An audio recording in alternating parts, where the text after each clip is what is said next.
Hi, everyone. Hello, wherever you're joining from. We'll get started in a few minutes. If you want to pop into the chat and tell us where you're joining from, I'd appreciate it. Thank you.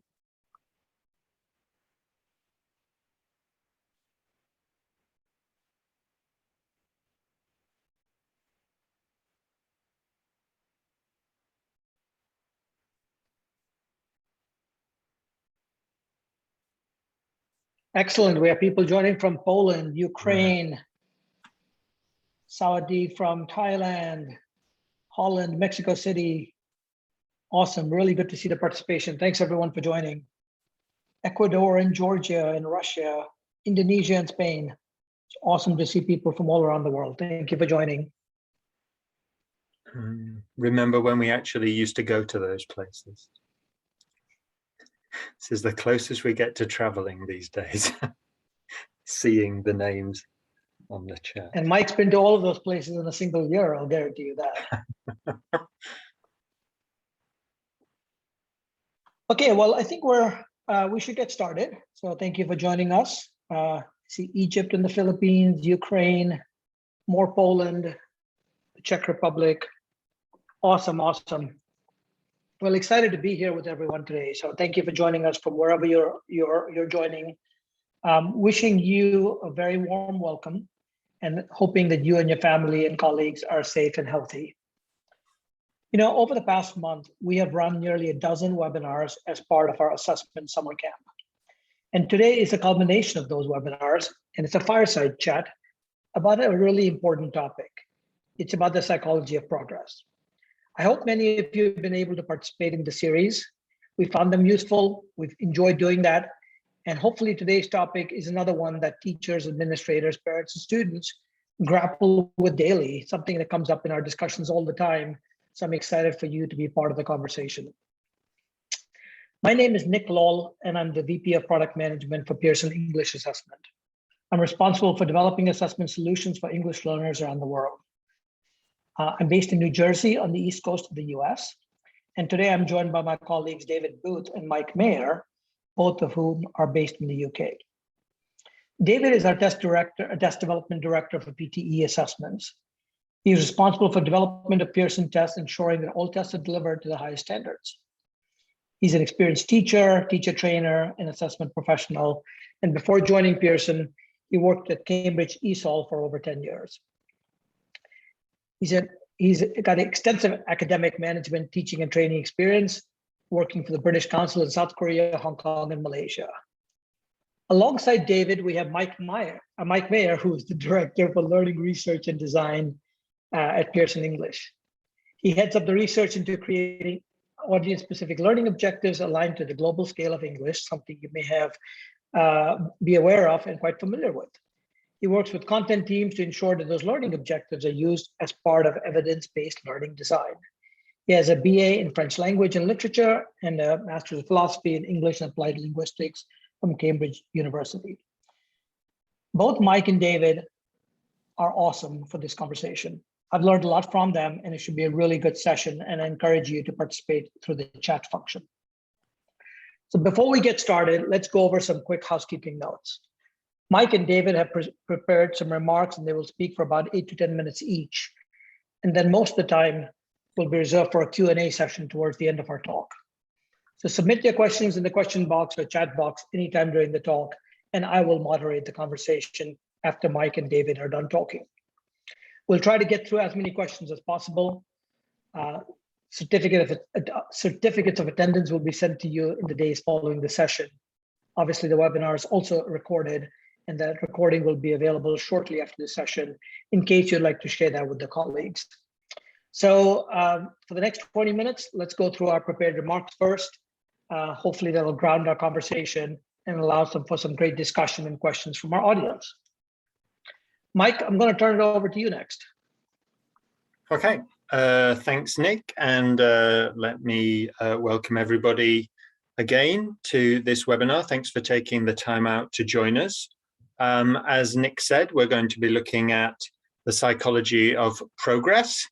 And, you know, David and I have particular areas of expertise, but of course, so do you. You're all teachers in the classroom and more recent classroom experience than David or I have.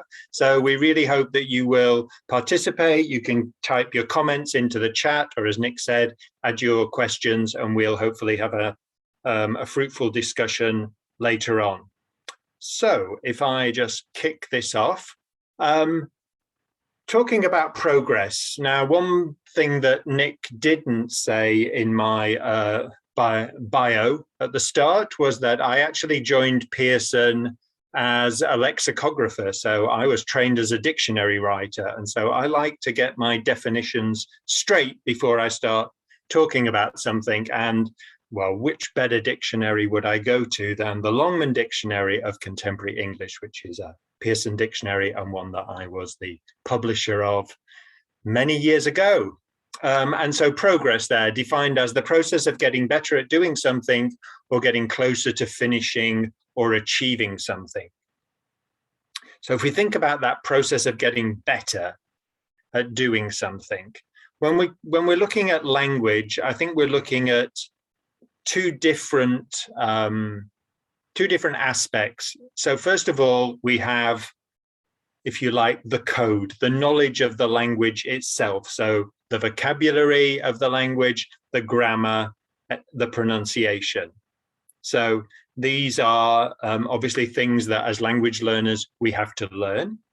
And so we have knowledge of the code. But I have to say, by coincidence, the definition does mention being better at doing something. When we're talking about language, as with many other subjects, not just language, it's about how we want to be able to use the language. So actually, why do we have language? Language is for giving and receiving information. It's about, carrying out things in daily life through the medium of language. So if we're thinking about progress, we're maybe looking at two different things here, the knowledge of the language, and then the proficiency in the language and your ability to be able to do things with the language. And we can have some discussion later about, which of those do we put our focus on. When we're looking at proficiency in the language, I just wanted to flag this slide that I've used a few times before. We're kind of looking at two different axes. First of all, the quantity. So how many things can we do in a language? Okay, that's one measurement of proficiency and progress along that axis. But also, how well can we do something? So the quality axis as well. And overall proficiency in the language is a combination of these two axes.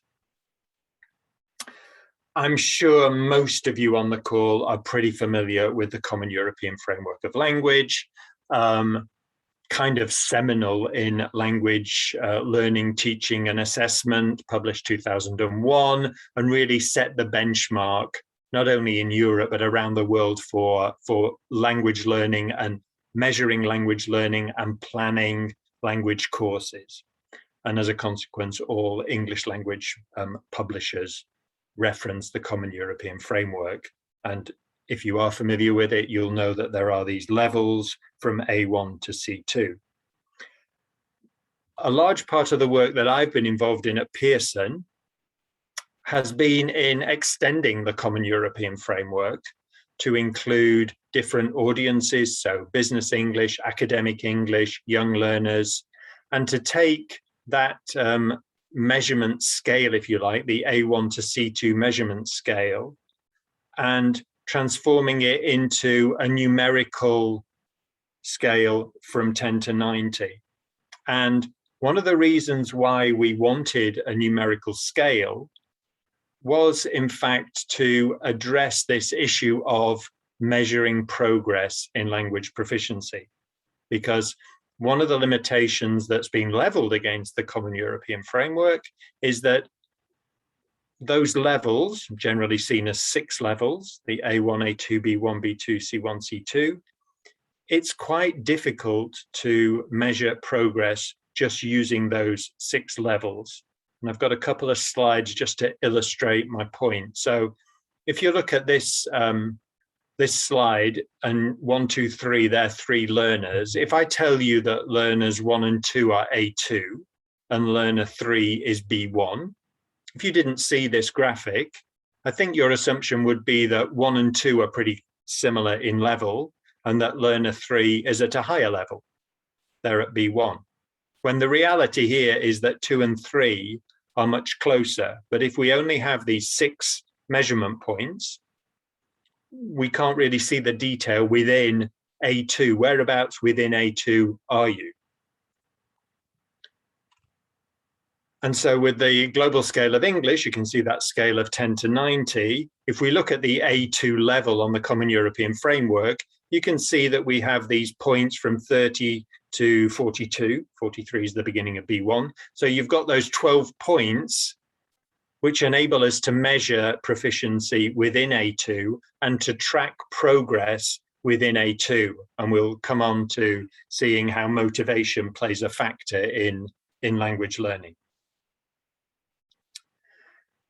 And now I've got a quick quiz for you, and we're going to try to use a Zoom poll, which I'm a bit of a novice at, but anyway, bear with me.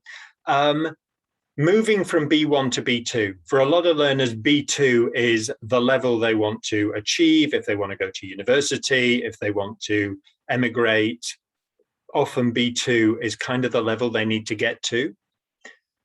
How many hours do you think it takes to get from B1 to B2? Now, obviously, how long is a piece of string? As we say, there are many, many factors involved, but just to kind of situate this a little bit, this is for a learner who speaks a European language, so a language that's not very dissimilar to English, the same spelling, the same letters, for example. This learner's motivated, and this learner has regular exposure to English. To English. Now, if I start this poll, you should be able to vote.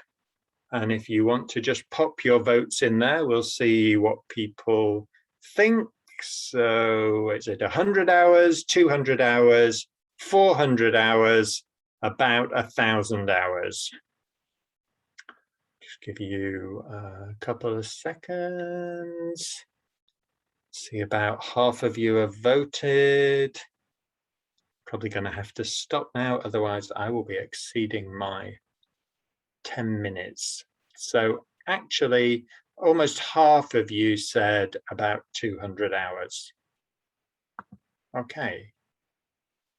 I am going to close that and show you the answer. So it's slightly more depressing. It's closer to 400 hours. These are not numbers that I'm just making up. We do have a research paper that's on the website. You can see the GSE website, pearsonenglish.com/GSE. Around 400 hours to move from the bottom of B1 to the bottom of B2. And if you translate that into the number of hours you have available during your academic year, you can see that learners are often at B1 for several years. The numbers on the right-hand side, so the 1,100 hours, that's the other extreme, that is for a learner with low motivation, a very different first language to English, pretty low exposure, so maybe just 1 or 2 hours a week, and so the forgetting between lessons increases because they don't have regular exposure. So it's a lot of hours. Whereas if you've got a more granular numerical system, our aim was to motivate learners by showing that they are making progress, even though they are technically still B1. We can give them a tangible proof of progress throughout their journey towards B2. And that's a lot of hours. And so just want to share with you a few of the kind of psychological aspects which play into learning a language. And one that's very fashionable and has been for a few years is grit.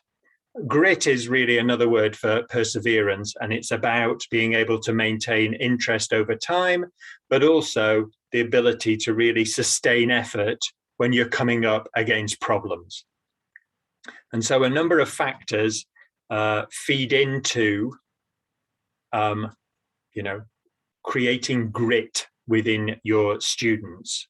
One of these is setting goals, having clear goals to work towards. Another is learning strategies. So not necessarily the teaching of the language itself, but learning strategies such as time management, self-management, regularity of study. So those more sort of peripheral strategies for general strategies for learning. Grit's linked very closely with motivation and a growth mindset. I'm going to talk about those in the next slides. And something that you're going to see coming back again and again is the importance and the impact that feedback has on making progress.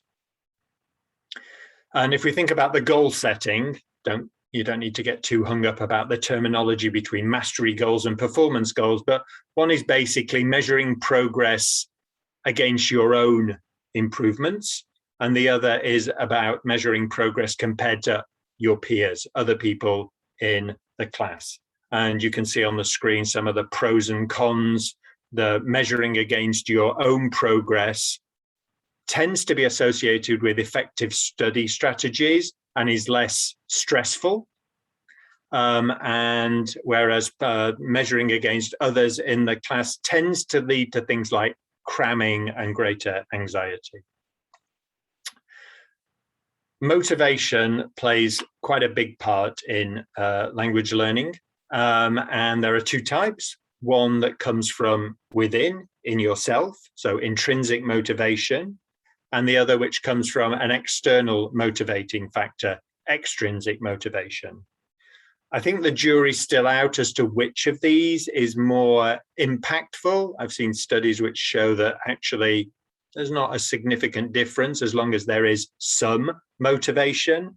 And again, some of the factors that play into motivation, and in this case, intrinsic motivation, you can see there again, feedback, personalizing the learning journey, the relevance of your teaching, the engagement, the enjoyment of learning the language. And mindset. So having either a fixed mindset and a growth mindset. And a fixed mindset, you can associate that with the typical statement, I'm no good at languages. I'm no good at maths, as if you somehow have an inherent ability to learn languages or maths. Whereas a growth mindset is a belief that actually by working, by practicing, by sticking at something, you can actually learn. And so some of the ways to encourage a growth mindset, one thing is to allow learners to experience success. What does it look like? And we can maybe go into this later, but like having content that's at the right level of challenge so that they're not set up to fail immediately. Modeling a positive attitudes to mistakes. Mistakes are opportunities to learn. And okay, we say that, but you have to model that in the classroom and just make it a safe environment so that people can feel free to make mistakes, learn from them and move on. Again, feedback, targeted feedback that's focusing on what's happening in the learning process rather than on the individual and what the individual is doing wrong. And then I think something that we're obviously talking about today is providing the learner with tangible evidence that they are making progress. That helps to develop a growth mindset. So those are just some of the thoughts I had when preparing these slides around what motivates and how we measure progress. And I'm going to hand over to David, who is going to ask some more questions.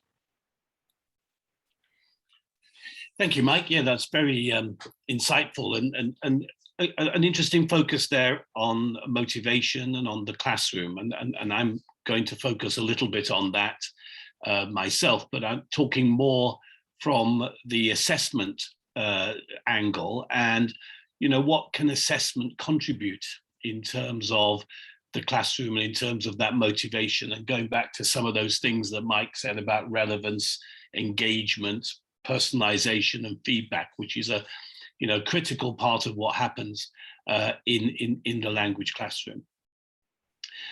I just thought I'd put a few general questions and talk to those a little bit.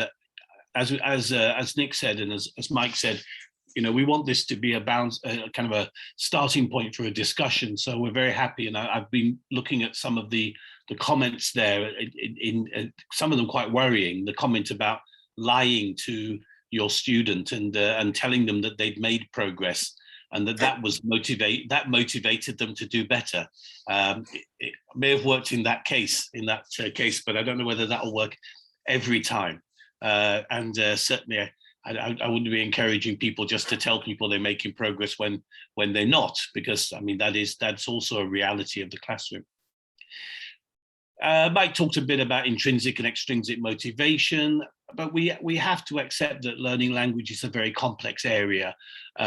People learn languages in very different contexts, and as Mike's saying, there are those fast learners and there's slow learners. There's people who are accessing English on a daily basis through videos, have got access to a lot, English on a very regular basis, whereas other people really have to try hard to get that knowledge, to engage in a conversation, to find somebody to practice their language with. And of course, people have very different motivations as they move along in their life.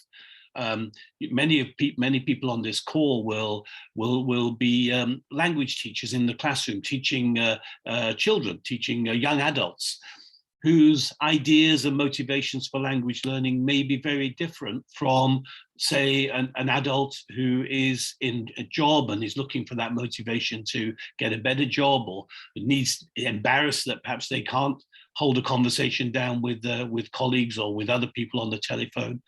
So the motivations as you move through life also change.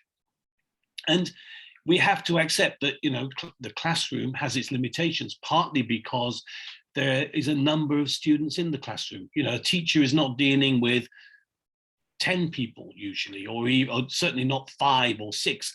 Normally a teacher, particularly in a secondary or primary school education context, is dealing with 20 or even 30. When I started teaching many years ago, as Mike has intimated, I was teaching classes of 50.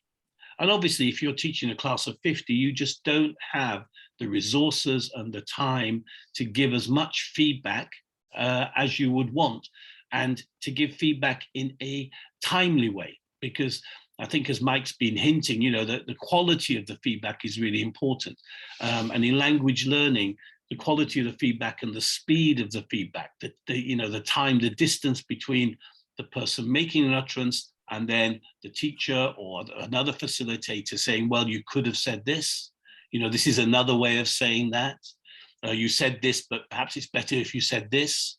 So that kind of feedback, the more immediate it is, the more impact it has, because obviously the brain is engaging with what they've just said and also with the possibilities of what they could say as an alternative. And that's when, in second language acquisition terms, the learner will notice that piece of language. They will notice that that is an effective piece of language which they can use, and that is an opportunity. And I say that very clearly, an opportunity for them to learn. It doesn't mean that they do learn it. It just means that there's an opportunity there. If the conditions are right, then the psychological processes will work and they have the opportunity to learn. So feedback's critical in that. And feedback really primarily comes from the teacher, and the teacher being able to organize a speedy kind of feedback to the student.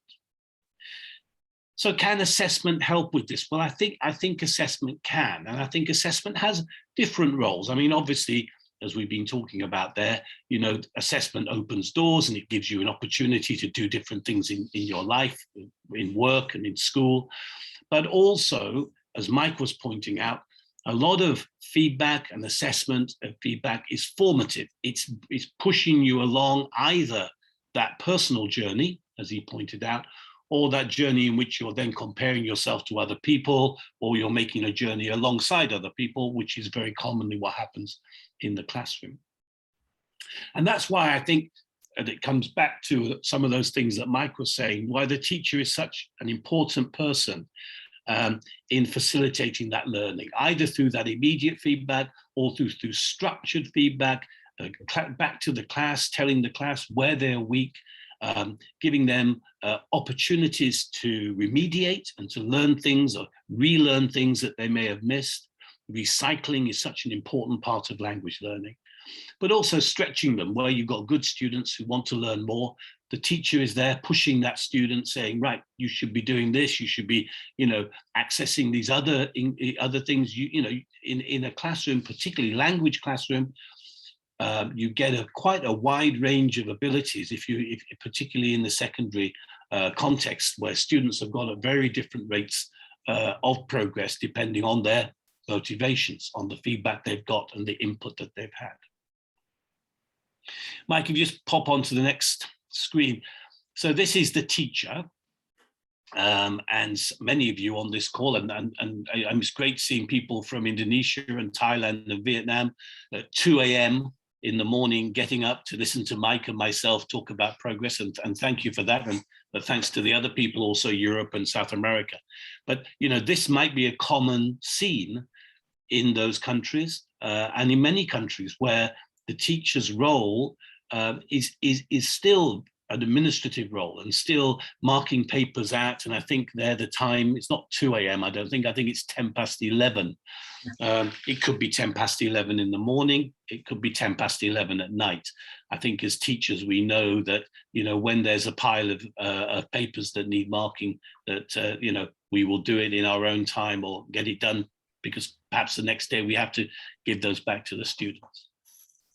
So this is not an effective use of teacher time. As Mike's pointed out and I've pointed out, the teacher should be there in the classroom giving effective feedback. Now, Mike, just pop onto the next slide. This is the kind of feedback, and don't get me wrong, I'm not criticizing this particular test. I'm just saying that this is the kind of feedback that you often get after you've done a kind of standardized test. So they'll give you the score on the Common European Framework. They may give you a score on another scale. And then it breaks down, and I won't go into this in great detail, it breaks down, as we know, often into what are called the 4 skills, listening, reading, speaking, and writing. And then alongside that is a very generalized statement about, well, at this level, students can do this. Now, to my mind, and I don't know whether people agree or disagree with this, this is pretty, not very useful in my mind. It's just a generalized kind of statements often taken from the Common European Framework about what a student can do at that level. It really doesn't give you any detailed information. And that's where I think what Mike was talking about earlier, the global scale of English, comes in and helps us, because the global scale of English is more granular, gives us more detailed feedback, and because the teaching and the learning material that Pearson produce is based on that, on those learning objectives that are on that scale. So instead of just giving you a general view of what you can do, it gives you a much more detailed view. And this is an example, and this is just an example. There are many other examples, but this is a good example to my mind of how feedback can help the teacher to promote learning in the classroom. So here we see, this is called a readiness report. So the student will take this before they take an exam, and this will give them an idea about how well they would perform on that test. So it's related to the test that they're taking, and it gives them like a traffic light, amber, red, and green, and gives them indications of, well, this is an area where you might improve. This is an area where you could do more. But also it uses the results that they have from their test to indicate, well, this is a book you might want to look at, and this is the area in that book where you will find things that you can learn. So this is a tool partly for the student, but also for the teacher, that guide their learning in the classroom. So if you move on there, please, Mike. So here you can see the detail. Okay, so it's not just a generalized statement. It tells you that it gives you the skill, it gives you a summary, but then it recommends a set of activities. And if you are linked to a textbook, it recommends specific activities within that textbook. So this allows the teacher not to be sitting there marking those papers, but to be looking at the feedback, the immediate feedback, and then putting that into action in the classroom. So you flick on Mike. And for a teacher, of course, they're not just looking at the individual. It's important for them to look at the individual. And similarly, it may help guide the learning of the individual if they can look at their report and pick out those different pieces of work to work on. But of course, the teacher also wants to look at the whole class and see how the class are performing. And this is the feedback again coming into the classroom to help the teacher direct the students in order to make most out of the learning in that they're doing. And Mike, if you just move on to the again, not just a simple a phrase or simple statement, but detailed activities that the teacher can do and specific recommendations that they can do, that they can move forward with their class.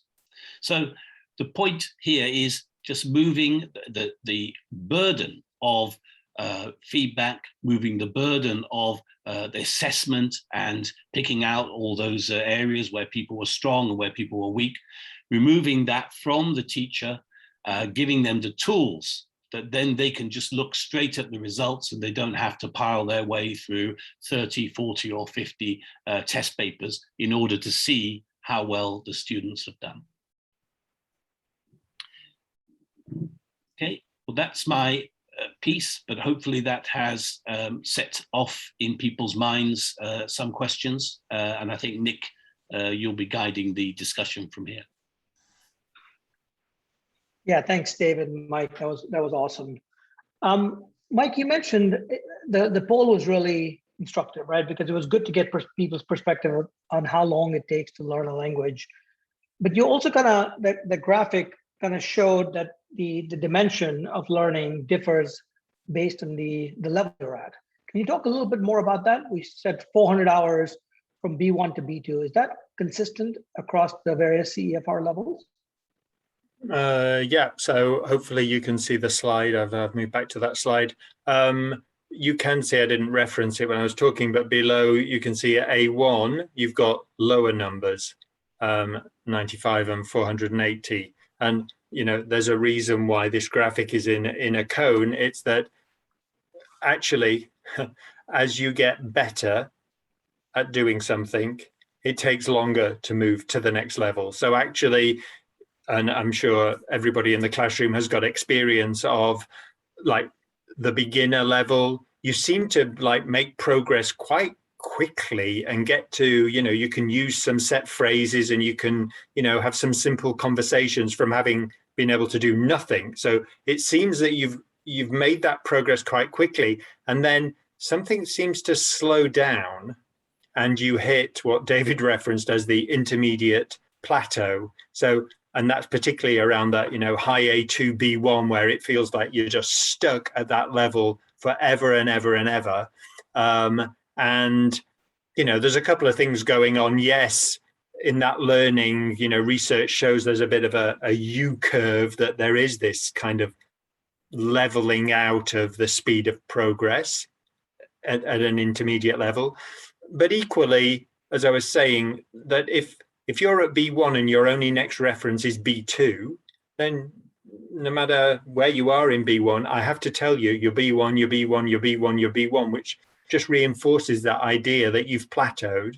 And a lot of people just give up because it's like, well, I'm always going to be B1, right? So I think from a motivational perspective, it's good to be able to just let people know, you know what, you're a B1, but you're not the same one. And, you know, as we get to B2, moving to C1, then that's going to take even longer. But you can see small amounts of progress relatively frequently if you use a more numerical scale. So, but I think the brief answer is the more you know, the longer it takes to make progress. Sounds great. Thanks, Mike. Mm-hmm. David, quick question for you. It's actually a multi-part question about our assessments. Are these assessments online? What kind of tasks do students get? Are they closed and open-ended? And then the last part of the question is looking at the score report and some of the suggestions for improvement. Are those only tied and linked to Pearson courseware?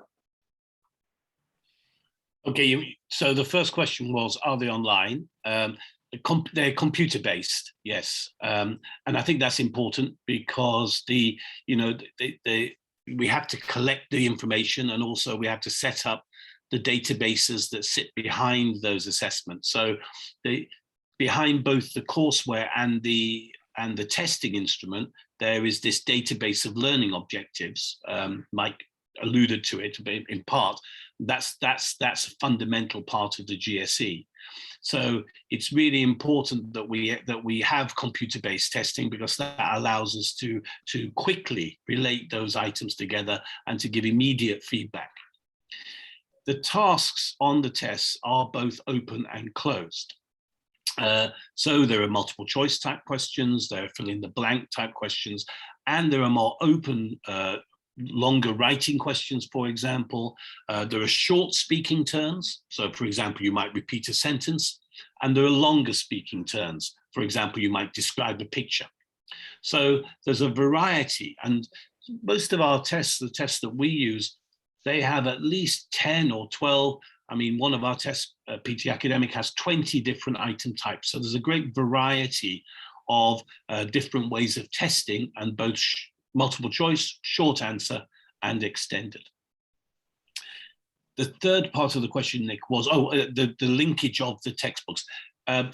At the moment, most of the textbooks that are linked are Pearson textbooks, and that's because we ourselves have adopted the global scale of English and the learning objectives as a fundamental part of how we make our learning materials. As other organizations adopt those, then those will link easily. It only has to link through the learning objectives. It doesn't have to be proprietary courseware necessarily, but at the moment, I think it predominantly is. Yeah, thanks, David. And I guess that's one of the benefits of the global scale of English, the work that Mike has done, that allows it to be course agnostic. You don't have to leverage your Pearson courseware. Obviously, it's easier if you do. Question for you, Mike. Thinking about motivation, there's a couple of different questions about motivating students. So one is about how do you manage and promote motivation through autonomous learning? And then the second question is, what do you do with students with special needs? How do you continue to motivate and drive their grit to drive learning? Okay, so I mean, motivation's quite complex, as I think I alluded to in my slide. Whether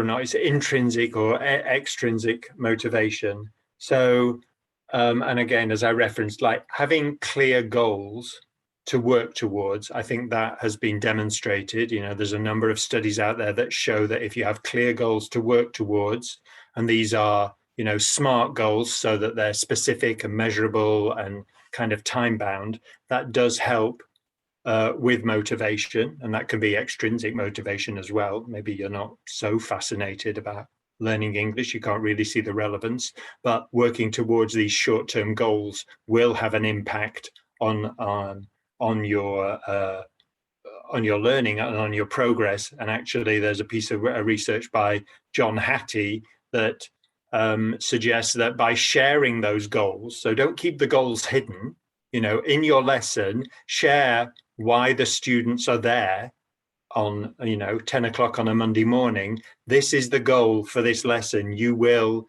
be able to do this by the end of the lesson. His research has demonstrated that does actually have an impact on the outcome. So I think having those clear goals, making the subject relevant to the learner. And this isn't always easy, as David alluded to, in the K-12 classroom, where you've got, students who are not there through any desire of their own, but they have to pass the end of year exam. But finding opportunities to, bring in your own text, find things, you're the teachers are the ones who know their students the best. Course book creators create a standard course that has to, cover the fundamentals at that particular level, but for a global audience, whereas your students. I remember when I was teaching in France, there'd be certain topics that you knew would excite them and interest them, or even get them to take ownership. I mean, that's something else about, that can feed into motivation, is what I think quite fashionably at the moment is being called learner agency, letting them take ownership of their own learning. What do they want to study? Get them to find a text. Obviously, this probably doesn't work great with total beginners, but as you get to your B1, B2 level students, let them bring things into the classroom to and take ownership, and even do role reversal. Let them do some teaching, peer teaching as well, like pair work. We have lots of personalization and collaboration activities to try and motivate our students. And if I think back to my language learning background, and why did I end up studying French? I mean, it was never going to be that useful, to be honest. And as much as my parents were not super enthusiastic about me going on to study a degree in French, the fact is that motivation came from connections with various teachers along the way. And I'm sure all of us have got the story of, it was the teacher that inspired me. So actually, and David alluded to this, the importance of the teacher in the learning process. Like, yes, you have to teach the content. You also have to inspire the students and somehow find that connection. And, I don't think there's any magic formula for that. You mentioned learners with specific learning needs, right? Yeah, that's correct. Yeah. Any particular? No, the question was all about, right, if we have learners with disabilities, are there any strategies or tips to ensuring motivation there, or do the same things apply? I think the same things apply. This isn't a huge area of expertise for me, so I'm probably going to make it up if I try and answer that question. Maybe any of the teachers who teach special needs. Obviously, as course book, as course book publishers, we try and cater for certain disabilities. So maybe the digital component for people who have got sight problems, or the audio for the people with hearing problems. But I think generally, learners are learners, and the motivation is kind of the same. I don't know, David, do you have any ideas on that one? I don't feel I answered that terribly well, to be honest. No, I think you're right, and it possibly depends on the specific learning disability, but again, I wouldn't want to go. I'm not an expert in that field particularly. Yeah, if others listening to this conversation have tips and strategies that you've kind of successfully implemented, please put those in the chat. Anything you put in the chat can be seen by everyone, so we'd appreciate that. David, over to you on a question. There's a discussion here happening about how do you accelerate that learning, right? So if people don't have 100 hours, or if they need 300 hours and they only have 100 because that's all they can afford from a financial perspective, or that's all the time they have, how do you maximize that? How do you kind of make sure that the 100 hours they have is most usefully utilized in the classroom? Yeah, I think this is a very good question, because a lot of time is wasted in the classroom. I think we all, those of us who are teachers, are aware of that. I mean, one of the classics of any classroom, particularly in the kind of K-12, is the amount of time that you get to control the class. How quickly do you actually start teaching the content when you're dealing with other things such as behavioral issues. So the classroom's a very complex place. I mean, the key thing, and again, it's about engagement. So it goes back to what Mike was saying, really about relevance, engagement, personalization, and feedback. Those are the 4 key areas. So and also, I mean, when we talk about engagement, if the teacher is the actor, the main actor in this learning process, they are the person who can, for example, go to a student and say, look, you're doing, well, I wouldn't do what the other teacher said and said, oh, you got a really high mark where you didn't, but look, you're doing really well.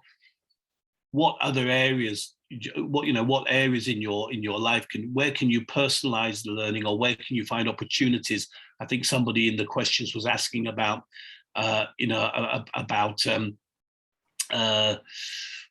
I've lost it there, but what other paths can the learner follow in terms of self-directed learning?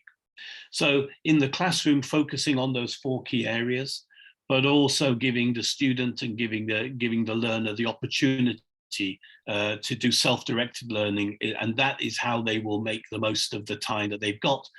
And a lot of people learn languages without engagement in a classroom. A lot of people learn languages without a lot of money, but because they find ways through their own personal motivation to access language, to access opportunities to learn.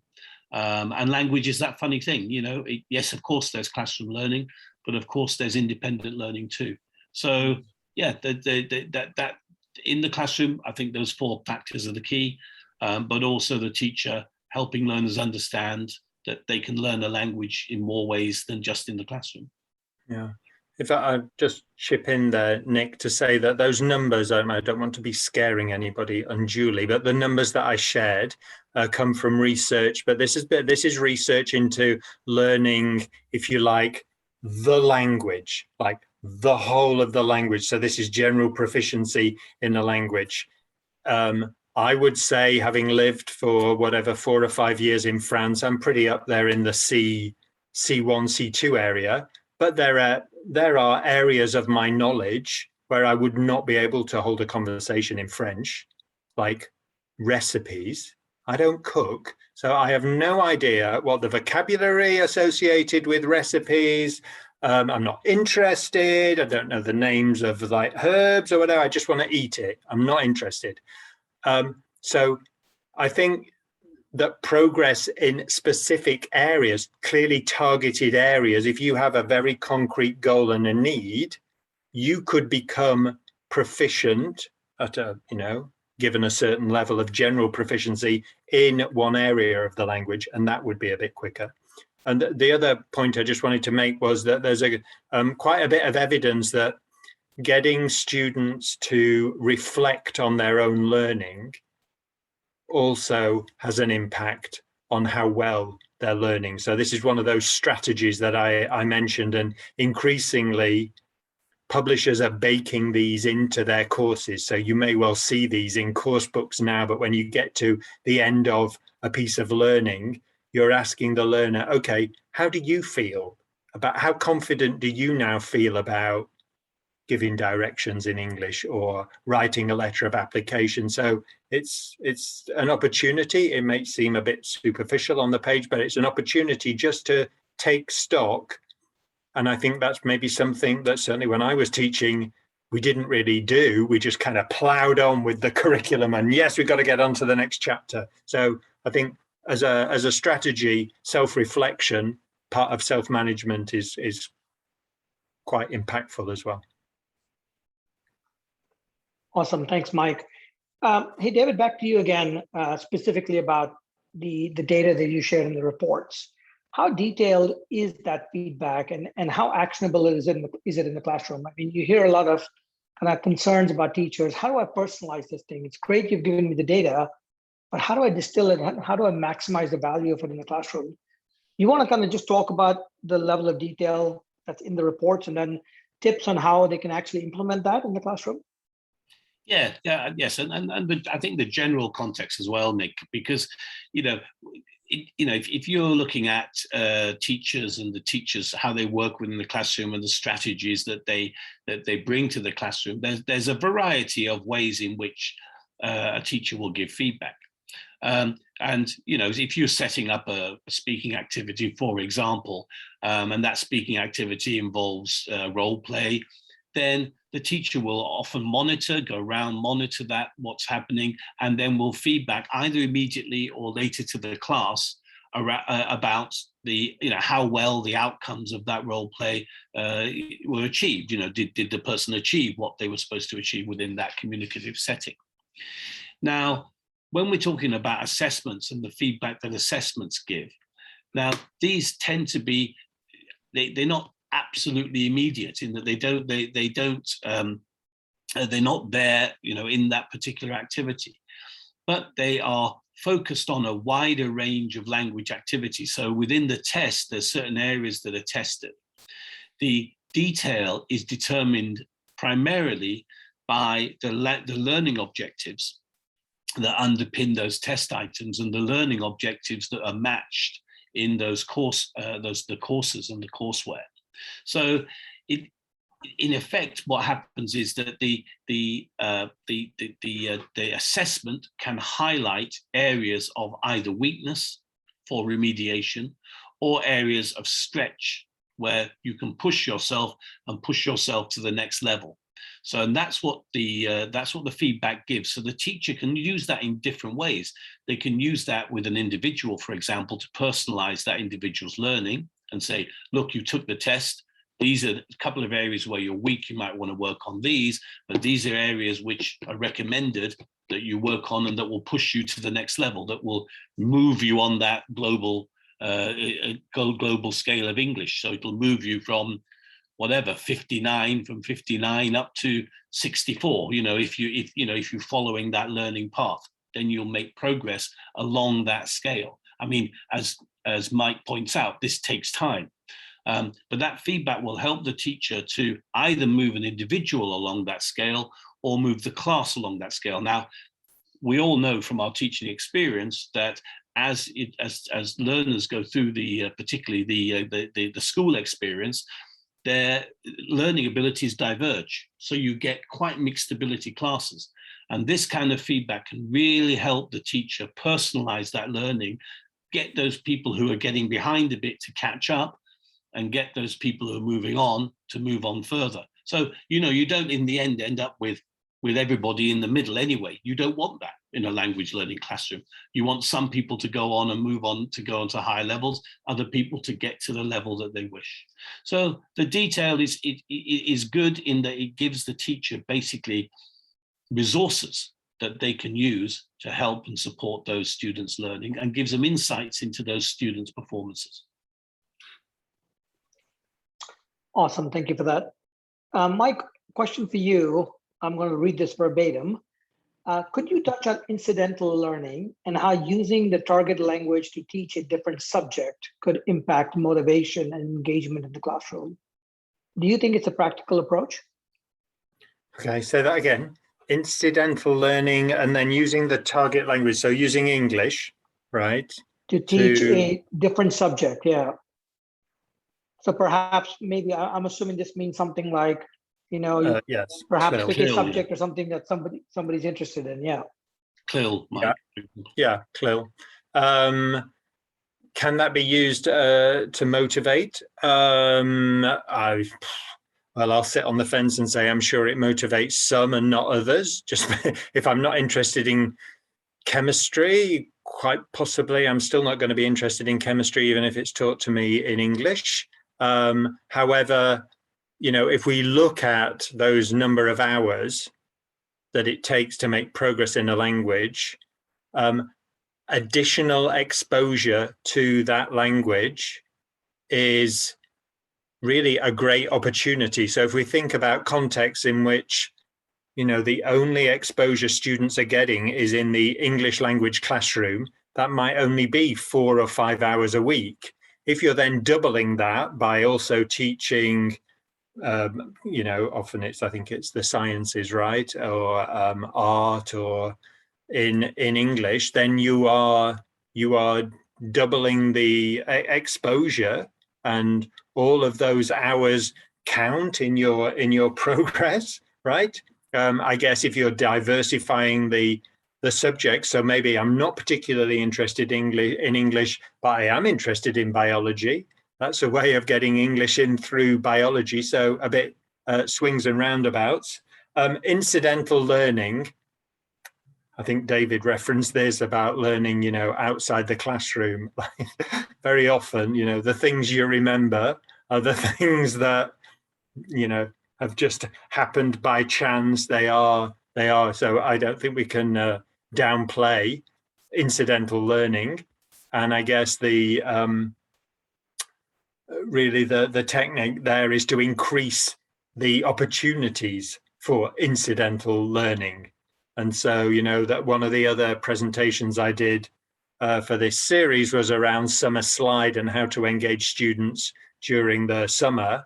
And one of my arguments was, actually, as an English teacher, I think you've probably got a better chance of engaging students with English than you have if you're, say, the history teacher, because in English, they can be watching, YouTube videos, films, listening to music, reading in English. So things that they are actually interested in for themselves can be done in English relatively easily, I think, today. So that's a great example of how incidental learning would play into this. Awesome. David, one last question for you. I know we're running out of time. There's some conversation happening about cheating, right? So when we talk about assessments, and especially now through COVID and the pandemic, people taking tests from home, there's a concern that people might be cheating, or the results you're seeing aren't indicative of the student's abilities. What do you do if you're Pearson to assist and give greater confidence that the test is being taken in a standardized and controlled fashion? Yeah, I think this is particularly, and I'll just deal with this for high stakes tests, to be honest with you. As you said, we haven't got that much time. For high stakes tests, it's really important that the test is taken in a standardized environment where the very high levels of security. For our high stakes tests, we have videos. Everything is video recorded. There are a number of different security measures that are put in place. But online testing is becoming more prevalent, and alongside those online testing, there are systems, and indeed Pearson, we have a system in Pearson which is uses AI or artificial intelligence, and also uses a camera that you've got in your computer there, and it is possible. There are the moderated tests which can be taken at home and under strict security, and those will become more prevalent. But it is a risk. But the systems that are being produced and being developed are very, very high spec, and will allow high stakes tests to be taken in a similar environment to what we are in today. Awesome, thank you, David. Sorry, can I just do one little thing? And I know we don't have time for that. But David was talking about high stakes, obviously lower stakes tests. I think the question you need to be asking is, why are they cheating? And I think there are studies out there that have shown that cheating did increase during the pandemic, when everybody quickly moved to emergency remote teaching. And, there's a lot of theories flying around, students were more stressed in that environment, or they didn't feel the same connection with the teacher in that environment. And actually, some of them didn't realize that what they were doing was cheating in a digital environment. They were looking at sources on on their computer. They weren't aware that they were cheating. So I think it's great that we have all this that can be digitally delivered and remote proctored, but we need to dig into why they feel the need to cheat. Really valid point, Mike. Thank you for pointing that out. So we're at the top of the hour. Thank you, everyone, for joining. like we said, this is the last of the dozen or so webinars that we have done over the past 2 months. And I hope you've been able to attend some more of these. If not, there's a link in the chat so you can access the others. They're all recorded. Please do share them with your colleagues. I think there's a lot to learn. And thank you, Mike and David, for being part of this. And thank you, everyone, for joining. Take care of yourselves and your families. Bye, everyone. Thank you. Thank you.